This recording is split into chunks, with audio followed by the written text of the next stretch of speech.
พากันไปตลาดพี่น้องหยุดงานมานี่หยุดงานแต่ว่าบ่ได้ไปทางใดเลยมันอะไรว่าตกตอนเย็นมากับความถนนพากันไปตลาด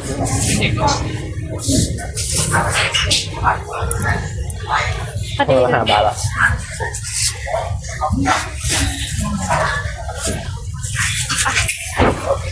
ต้องไปตัดแซ่บโอ้พิซซ่าทานใหญ่โอ้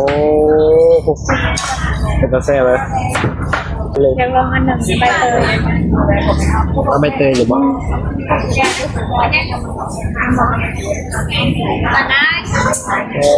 กินเนาะเป็นตัดแซ่บเลยไม่น้อย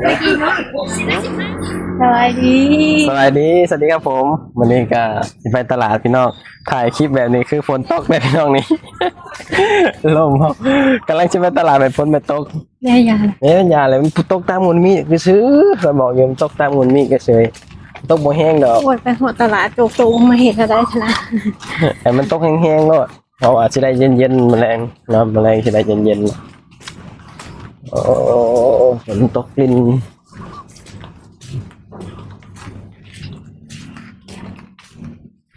คอยคำยามแรงแล้วพี่น้องไปตลาดก่อนไปนำบ่ชีวิตในเมืองใหญ่ก็สิประมาณนี้แหละน้องเอ้ยนี่ก็สี่พากันไปตลาดพี่น้องหยุดงานมานี่หยุดงานแต่ว่าบ่ได้ไปทางใดเลยมันอะไรว่าตกตอนเย็นมากับความถนนแค่เลยสิออกไปหาสิได้ออกกินไม่ได้ใส่นี่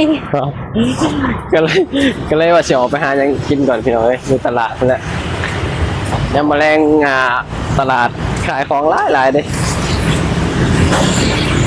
มือฝนมาอยู่นี่แหละพี่น้องชีวิตในเมืองใหญ่ก็สิประมาณนี้แหละมีอย่างไรยามมื้อเช้ามากะไปทำงานยามแมลงมากะครับผมโอ้ฝนมาแล้วโอ้มือฝนแล้วพี่น้องเอ้ยยังนี่ฝนมาตกกับก้างผมเอามันยาเลยพระเจ้าสิว่าฝนมาตกกับก้างผมเอากันกั้งไว้ก้างกันบ่กั้งกันไว้กันฝนตกบ่ถามนี่วะถามนี่แล้วโอเคถามนี่ก็ได้โอเคเนาะเวลาข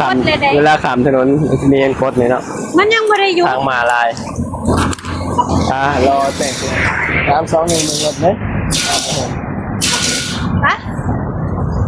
ไปเลยเจ้าแล้วให้เวลาประมาณ12 นาทีนี่ลูกเดินไปแย่ฝนทำอยู่ดิ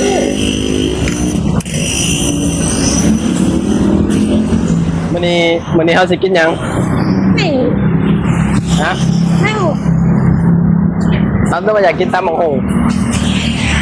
ไม่หูไปเบิ่งก่อนมาบ่ร้านประจำโมโหว่าร้านสมตำร้านประจำมาบอกอยากกินสมตำเพื่อนนะมื้อนะอาทิตย์นั้นบ่มานะบ่มาอดกินเลยเดี๋ยวโมโหวันนี้เขาเจ้าสิมาบอกต้องเบิ่งว่ามันนี่สิมาบอกร้านมีร้านเดียวแซ่บเนาะร้านอื่นก็บ่แซ่บเด้พี่น้องมีร้านประจำร้านเดียวที่แบบว่าแซ่บกินสมตำยังกินสมตำยังมันจะมีแต่ตำโมโหไม่ตำปลาโอ้ยตำมันไงบ่แซ่บปลาแดกมันสิแซ่บบ่ตำไทยไงไอ้ฮอดตลาดแล้วมาบอกมาดิมาอยู่นี่มาร้านประจำเจ้าตำข้าวโพดก็มีตำข้าวโพดวะตำยังตำอย่างนี้นะไม่ไหนตำน้องหอมสายผล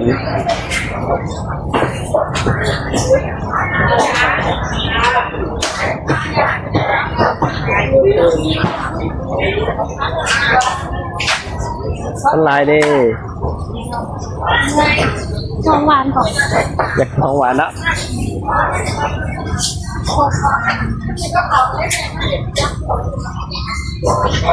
เนี่ยของหวานอะไรอย่างของหวาน กินอันนี้ อะไรไง เอาสวย เนี่ยของหวานกับร้านหลายพี่น้อง จะเจอทางนี้เอกสารเอาใครกัน นี่คือตัวนอนนี่ไงคือตัวนอน กระลิ่นเหรอว่ากินไข่เต่าเอาอะไรดี อ๋อเบิ่งในขนมเป็นตาแซ่บเลยโอ้พิซซ่าถาดใหญ่โอ้เป็นตาแซ่บเลยอันตัวซิปบอดี้แบบผมซิป ใช้ เด้ ไหน เอ้ย ไซล่ะ นี่ซิปนี่คืออยากกินอะไรวะเอาเลย อยากลองอันหนึ่งใบเตย เอาใบเตยหรือเปล่า น่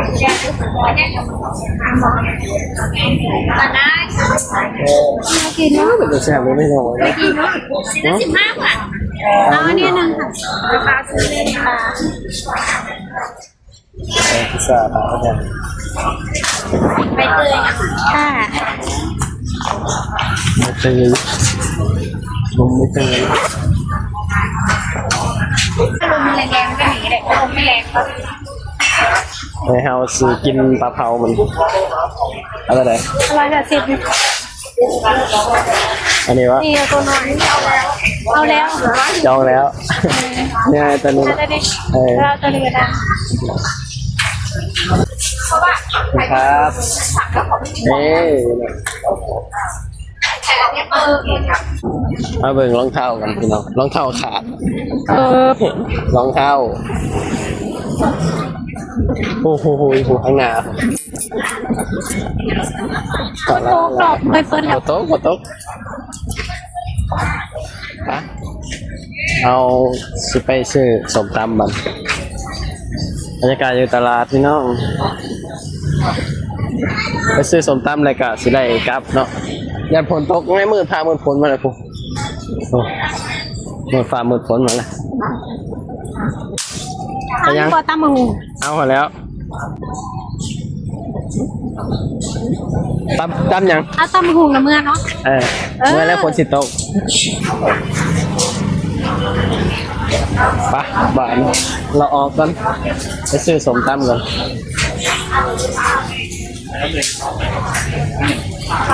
ช่วงเย็นๆคนหลายข้าวเหนียวดำห่อ จะ หนึ่ง คนกันว่า เอาห่อหนึ่ง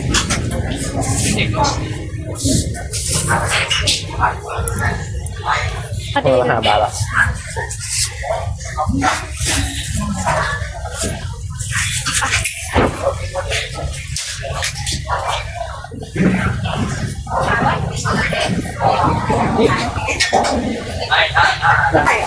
มีโซนผลไม้ อุ้ยลำไย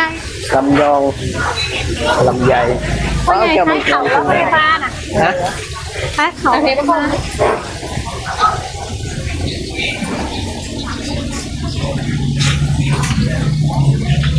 หมื่นฝ่าหมื่นฝนมาแล้วมันก็สิตกแบบนี้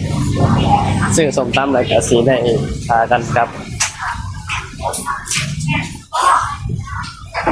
ตลาดนี้คนหลายมันมีตลาดบอนเดียวนี่ใกล้ๆอยู่มีตลาดตำยัง สมมติปูปลาร้าค่ะ ฝนสิมาแล้วผมเปิดแล้วคุณน้อง ลงมาเลย เปิดฟ้ามืดฝนมาแล้ว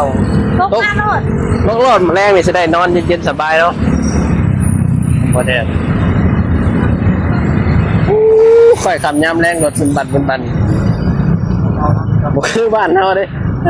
บ้านเฮานี่ค่อยขับย้ำแรงนี่เสียงงัวเสียงควายอ่ะอยู่เมืองนี่ค่อยขับย้ำแรงนี่รถเป็นบันผู้คนก็ออกมาจับจ่ายใส่ซอยตลาดแล้วพี่น้องบ้านยังบ่ได้ขำเลยเนาะ อยากถามไอ้